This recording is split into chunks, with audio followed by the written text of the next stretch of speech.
একটা হচ্ছে France colony, একটা আমেরিকান কলোনি, একটা ব্রিটেন কলোনি। ওরা ওই অনাদিকাল থেকে ভাগ করে তারা তাদের মধ্যে সেগুলাকে কন্ট্রোল করে অলিখিতভাবে তারা চালায় রাখে।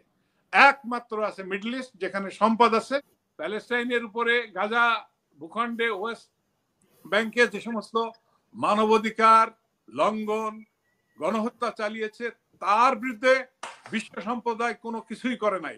আর তাদের সাথে আমার কি নেগোসিয়েশন হতে পারে?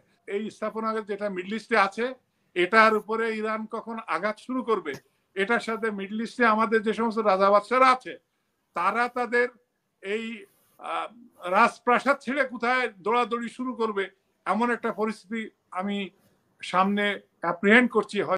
যুদ্ধ আর প্রেমে এখানে অনৈতিক বলে কোনো কিছু নাই। কে কি ভাববে, কে কি করবে। আর রোকন স্যার যেটা বললেন, উনি তো ওই আমাদের সামরিক প্রশিক্ষণের ট্যাকটিক্স যুদ্ধবিদ্যার বড় বড় প্রতিষ্ঠানের প্রশিক্ষকও ছিলেন। এই জায়গায় উনি ওই আমাদের যে ন্যারেটিভ গুলা থাকে, আলটিমেটলি ইন্টারন্যাশনাল কমিউনিটি কিভাবে ইনভলভ হয়, তারপর শান্তি কিভাবে রেস্টোর করা হয়, সিজফায়ার কিভাবে করা হয়, আমাদের মিলিটারি ডক্ট্রিনে এভাবে আমাদের কিছু শিক্ষা আছে। বাট এ জায়গাটায় আমি একটা বিশিষ্ট লেখকের একটা পৃথিবীব্যাপী নাম করা একটা বইয়ের কথা বলবো, যে ক্লাসেস অফ সিভিলাইজেশন। উনি এত সুন্দরভাবে হেস্টিংস এই বইটা লিখেছেন। তিনি বলেছেন পোস্ট কোল্ড ওয়ারে কি পরিস্থিতি বিশ্বের হবে আর আমেরিকা কি করতে পারে, ঠিক তাই এখানে ঘটে যাচ্ছে। ওই বইটাতে উনি এক জায়গায় বলেছেন যে আমেরিকা তো চুপ থাকতে পারবে না। তার সরকার প্রধান, প্রেসিডেন্ট, সিনেটর যারা ওখানে নির্বাচিত করে তার বেশিরভাগ হচ্ছে মিলিটারি হার্ডওয়্যার, অর্থাৎ যুদ্ধ সরঞ্জাম ব্যবসা করে যে সমস্ত ব্যবসায়ী, তাদের অর্থ দিয়ে প্রভাবিত করে তাদেরকে সেখানে পাঠায়। এখন million million billion billion dollar invest করে তারা অস্ত্র গোলাবারুদ প্রোডাকশন করছে। সেখানে হাজার হাজার লোকের কর্মসংস্থান, দেশের জিডিপি বাড়িয়ে রাখছে। তো যুদ্ধ না হলে এগুলা কোথায় কি করবে? আর একটু কথা পাশাপাশি আসি। ট্রাম্প আওয়াজ দিছে যে ন্যাটোর ওই টাকা পয়সা চাঁদার টাকা আমি দিতে পারবো না। অ্যাসাইড ট্রাম্প, আপনার ইউরোপিয়ান কান্ট্রিগুলো আপনার ভাবতে হবে, ন্যাটোতে এত সৈনিক সেখানে আছে, এত অস্ত্র গোলাবারুদ আছে, প্রতি মাসে বিলিয়ন বিলিয়ন ডলার সেখানে খরচ করতে হয়। তাহলে এই টাকাটা কোথা থেকে আসবে? আমি এটা ওনার গবেষণার ফলটা আমি তুলে ধরছি। উনি বলছেন যে দেখেন ফার ইস্ট, জাপান বা দক্ষিণ কোরিয়া টরে দেখেন, এরা সেলফ সাফিসিয়েন্ট হয়ে শান্তিপূর্ণভাবে আছে, এরা শান্তিতে আছে, সংঘাতে সহজে যেতে চায় না। কোন রকমের ন্যারেটিভ যদি সরকার বিরুদ্ধে দেওয়া হয়, সাধারণ জনগণ খুব একটা মাতবে না এগুলা বাইরের উস্কানিতে। আর আসুন এশিয়াতে বড় কান্ট্রি এই সম্পদ আছে কোথায়? নাই।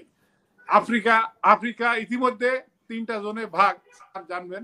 একটা হচ্ছে ফ্রান্স কলোনি, একটা আমেরিকান কলোনি, একটা ব্রিটেন কলোনি। ওরা ওই অনাদিকাল থেকে ভাগ করে তারা তাদের মধ্যে সেগুলাকে কন্ট্রোল করে অলিখিতভাবে তারা চালায় রাখে। একমাত্র আছে মিডল ইস্ট, যেখানে সম্পদ আছে। তাদের একমাত্র টার্গেট এখন মিডল ইস্ট।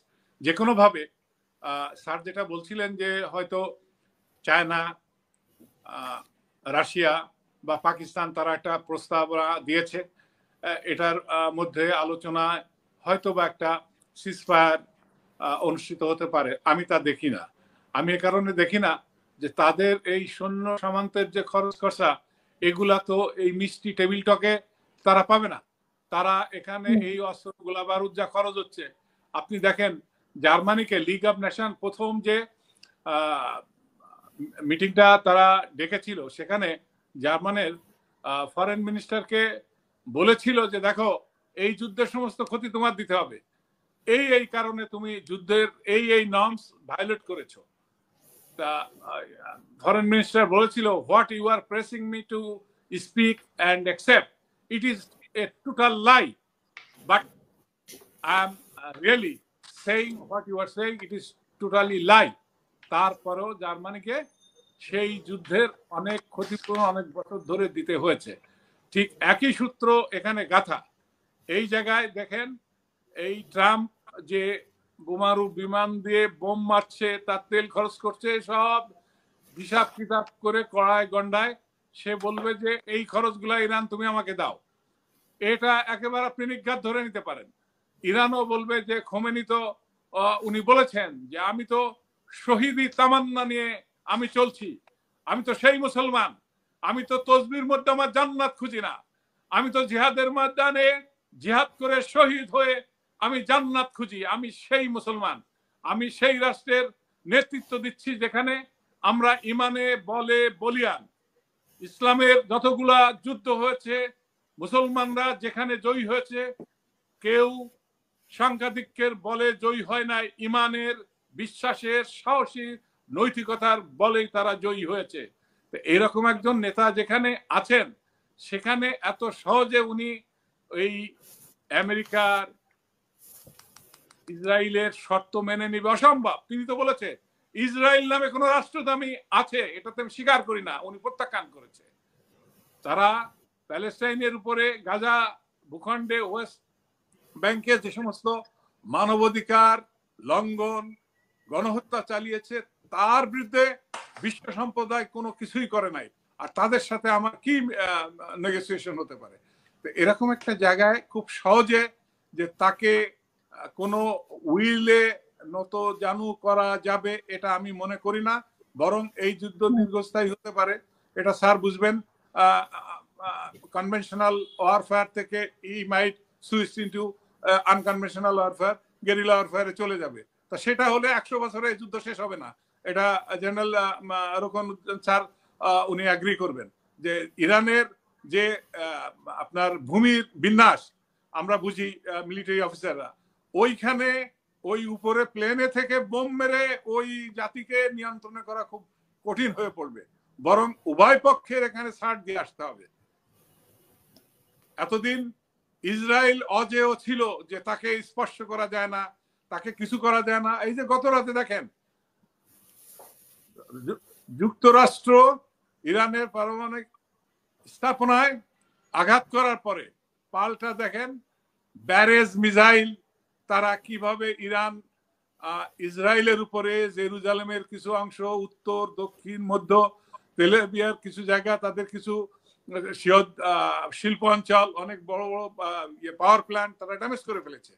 অর্থাৎ এই আমেরিকা এখানে যুদ্ধ করলো, যুদ্ধে জড়িত হলো, এটার জন্য তাদের মনোবল একটু ক্ষুণ্ণ হয়নি।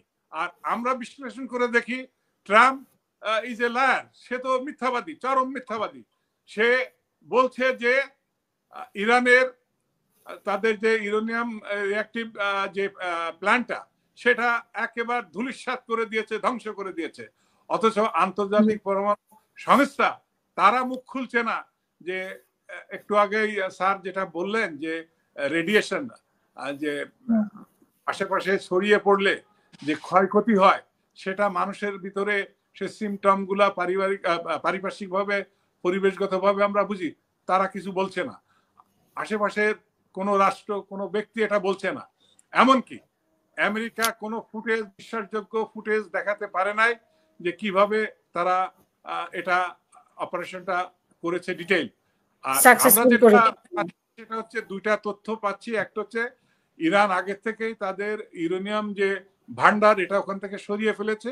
আর একটা স্যার আগেও বলছেন, আমি রিপিট করি, সেটা হচ্ছে ওরা 200 ফিটের বেশি নিচে যেখানে তারা স্থাপনাটা তৈরি করে রেখেছিল,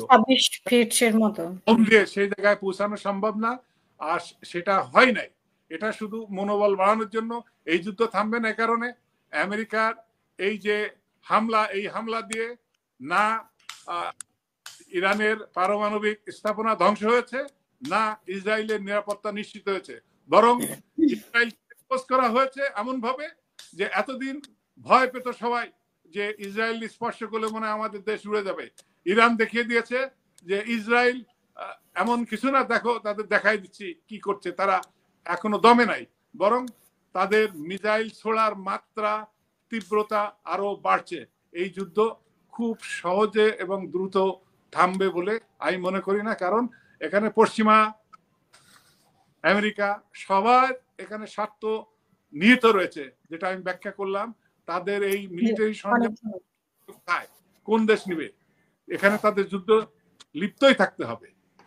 এটা আমরা অপেক্ষা করছি যে কখন আমেরিকার এই স্থাপনা যেটা মিডল ইস্টে আছে এটার উপরে ইরান কখন আঘাত শুরু করবে। এটার সাথে মিডল ইস্টে আমাদের যে সমস্ত রাজা বাদশারা আছে তারা তাদের এই রাজপ্রাসাদ ছেড়ে কোথায় দৌড়াদৌড়ি শুরু করবে, এমন একটা পরিস্থিতি আমি সামনে অ্যাপ্রিহেন্ড করছি হয়তো আসবে। ইরান একা লড়ে যাচ্ছে, চিন্তা করুন, ওআইসি কিন্তু আজ পর্যন্ত মুখ খুলে নাই, কেউ তার পাশে দাঁড়ায়নি। আমরা বারবার বলছি যে ইরানের পরে যেভাবে আক্রমণটা করা হয়েছে অনৈতিক, বিশ্বের কোনো আইন, কোনো বিধিবিধান এটা পারমিট করে না। আপনারা শুধু ধরে রাখছেন যে, আমি দেখলাম যে পত্রিকা আসছে, কেউ কেউ বলছেন যে পথ, উপাসনালয় এগুলা কেউ এককভাবে বন্ধ করতে পারে না, কিন্তু এটা তো ইরানের নিজস্ব জলসীমা এক। আর একটা হচ্ছে যুদ্ধের সময় আমি যেটা বললাম যে নিজের জাতিকে, নিজের সার্বভৌমত্ব রক্ষার জন্য যে কোনো পর্যায়ের ভূমিকা, যে কোনো পর্যায়ের অভিযান তারা চালাতে পারে। ইরান পূর্বেই বলে রেখেছে যে পার্শ্ববর্তী কোন রাষ্ট্রের ভূমি যদি এই ইসরায়েল আর আমেরিকা ব্যবহার করে তারাও আমাদের টার্গেট